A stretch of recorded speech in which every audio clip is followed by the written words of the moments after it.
Assalamualaikum warahmatullahi wabarakatuh. Kami dari kelompok 6, Praktikum Lab Pengaturan dan Digital Otomasi. Sebelum perkenalkan kami terlebih dahulu, di sini ada Kiflan Khoir, kemudian ada Muhammad Ayu Purnama, ada saya sendiri Ines Adela, dan ada Muhammad Akmal Naufal. Di sini kami akan menjelaskan laporan praktikum kami, yaitu implementasi PLC pada lampu rambu lalu lintas simpang 4 menggunakan metode Petrinet. Ini ada daftar isi yang akan kami jelaskan. Nah, ini adalah plan yang kami gunakan. Sini ada traffic light in four-way intersection. Jadi di sini terdapat 4 lampu, di mana kondisi ideal lampu lalu lintasnya itu ketika lampu pertama hijau, lampu 2, 3, dan 4 merah. Ketika lampu 2 hijau, lampu 1, 3, 4 merah. Lampu 3 hijau, lampu 1, 2, 4 merah. Lampu 4 hijau, lampu 1, 2, 3 merah. Kemudian setiap lampunya diberi timer selama 5 detik. Jadi ketika lampu hijau menyala selama 5 detik, kemudian mati dengan transisi ke lampu kuning. Ketika lampu kuning menyala selama 5 detik, kemudian mati dengan transisi ke lampu merah. Ketika lampu merah menyala selama 5 detik, kemudian mati dengan transisi ke lampu hijau. Nah, metode yang kami gunakan ini adalah metode Petrinet. Metode Petrinet ini merupakan salah satu metode untuk merepresentasikan sistem terdistribusi diskrit sebagai sebuah model. Petrinet merupakan grafik dua arah yang terdiri dari place, transition, dan tanda panah yang menghubungkan keduanya. Di samping itu, untuk mempresentasikan keadaan sistem, token diletakkan pada place tertentu. Ketika sebuah transisi terpantik, token akan bertransisi sesuai tanda panah. Dan Petrinet pertama kali diajukan oleh Carl Adam Petri pada tahun 1962. Ya, selanjutnya ada PLC dan Petrinet. Di sini kita lihat untuk PLC dari ladder diagramnya itu terdapat gambar and relay context seperti berikut.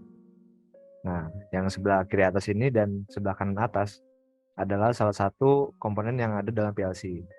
Dan yang pada bawah bagian ini adalah komponen dari yang dari ladder diagram ke Petrinet. Nah, berikut desain ladder diagram. Jadi di sini kita mempunyai dua input. Inputnya yang pertama itu ada start dan stop, yang mana memberikan output 1. Nanti output 1 ini akan menyalakan tiap lampu persimpangan 4 ini.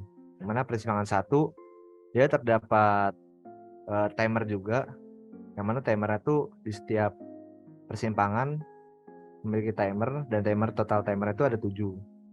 Nah, dari output 1 ini dia akan menyalakan lampu simpang 1, yang mana ada hijau 1, kuning 1, dan merah 1, yang nantinya akan diteruskan ke lampu simpang 2 dan 3 dan 4 seterusnya, di mana tiap lampu akan menyala tiap 5 detik.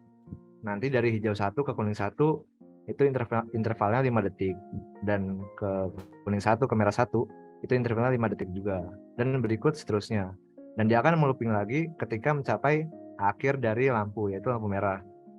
Lampu merah 4 nantinya akan looping lagi ke lampu hijau 1. Ini timernya memiliki 7 timer. Dan setelah itu ada diagram Petrinetnya. Nah, di sini kami mempresentasikannya itu dengan flash yang ada dalam tokennya itu adalah NO, sedangkan untuk flash kosongan itu adalah NC, di mana di sini terdapat inputnya tuh start dan output 1. Nah, startnya itu dia normally close, yang mana nanti output dari nya itu adalah output 1 yang nanti diteruskan ke simpang 1 output 1-nya. Nah, di sini untuk simpang 1 terdapat normally open, yaitu output 1, ada normally close-nya, ada kuning 1, T1, dan T1 bawahnya.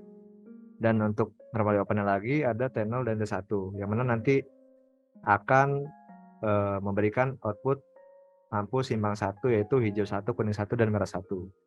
Nah,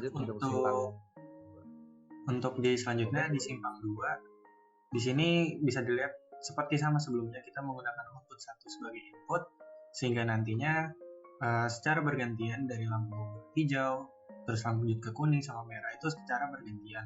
Nah, di sini mungkin aku tambahin jelasin kalau misalkan di sini kita menggunakan place untuk yang bulatnya, dan untuk yang kotak ini bisa kita sebut dengan transition. Di mana ketika dia aktif, maka di situ akan muncul titik di dalamnya atau yang bisa kita sebut juga sebagai token. Lalu untuk menyambungkan antara place sama transition itu kita menggunakan normal arc. Dan nantinya kita di sini memiliki beberapa fungsi seperti AND, OR, dan lain sebagainya. Seperti contoh, di sini ada T1 dan T2, di mana ini adalah fungsi AND yang nantinya akan terhubung ke transition yang ada di tengah situ. Dan nantinya akan bergantian dengan timer yang sudah disesuaikan. Kemudian sama dengan simpang 3 dan sama dengan simpang keempatnya. Di sini kita menggunakan Petrinet untuk sendiri-sendiri, tidak langsung kita gabungkan. Tapi secara keseluruhan, ketika digabungkan akan bergantian dari simpang 1, 2, 3, 4, sehingga nantinya tidak ada miss seperti misalkan simpang 2 menyala, simpang 3 menyala, dan lain sebagainya. Lalu ini foto ini merupakan ketika di PLC-nya. Jadi yang sebelah kiri itu foto PLC-nya dan yang sebelah kanan itu ada lampu-lampu yang digunakan dan push button-nya. Di foto yang sebelah kanan 4 box dari paling kiri itu semuanya merupakan lampu-lampu yang digunakan. Jadi yang paling kiri itu lampu di simpang 1, lampu kedua dari kiri, lampu di simpang 2 dan seterusnya. Next. Lalu untuk hasil simulasinya adalah sebagai berikut. Jadi kalau dapat dilihat ini, ketika lampu di simpang 1 sudah hijau tadi, lampu yang lainnya merah dan akan berotasi secara bergiliran. Untuk analisa data, jadi di tahap pertama simulasi ini kita nyalain sistemnya dengan menekan push button sehingga efek self-holding pada push button itu sendiri. Ketika lampu output 1 menyala, dia akan saling kontak dengan output 1 lainnya, dan di kasus ini lampu lalu lintas yang dibuat akan dibuat berupa lampu lalu lintas simpang 4. Maka akan dibuat lampu hijau, kuning, dan merah dengan masing-masing warna lampu mempunyai 4 lampu. Output 1 mengaktifkan koil di hijau 1, di mana koil tersebut merupakan lampu hijau di simpang 1. Lampu hijau 1 menyala, maka semua lampu merah di simpang 2, 3, 4 akan nyala selama dengan durasi 5 detik. Ketika lampu hijau 1 telah nyala selama 5 detik, lampu hijau 1 akan mati dan menghidupkan lampu kuning 1 secara sebentar dan akan lanjut ke lampu merah dan lampu hijau di simpang 2 akan menyala. Itu akan semuanya mengikuti proses seperti itu hingga lampu simpang 4 dan akan diulang lagi ke simpang 1. Next. Kesimpulan dari praktikum PLC ini adalah ada beberapa metode yang dapat digunakan sebelum merancang ladder diagram, salah satunya adalah Petrinet. Petrinet adalah salah satu model untuk merepresentasikan sistem terdistribusi diskret. Dalam kasus ini, penerapan dari Petrinet ini adalah simulasi lampu lalu lintas simpang 4, di mana terdapat 4 lampu lalu lintas yang masing-masing lampu memiliki timer 5 detik. Simulasi modul 4 ini berjalan dengan baik, tetapi memiliki satu kekurangan di mana lampu kuning dan hijau menyala secara bersamaan di simpang 1 ketika seharusnya lampu hijau mati dan kuning menyala. Permasalahan ini dapat diatasi dengan memberikan NC pada line lampu hijau simpang 1.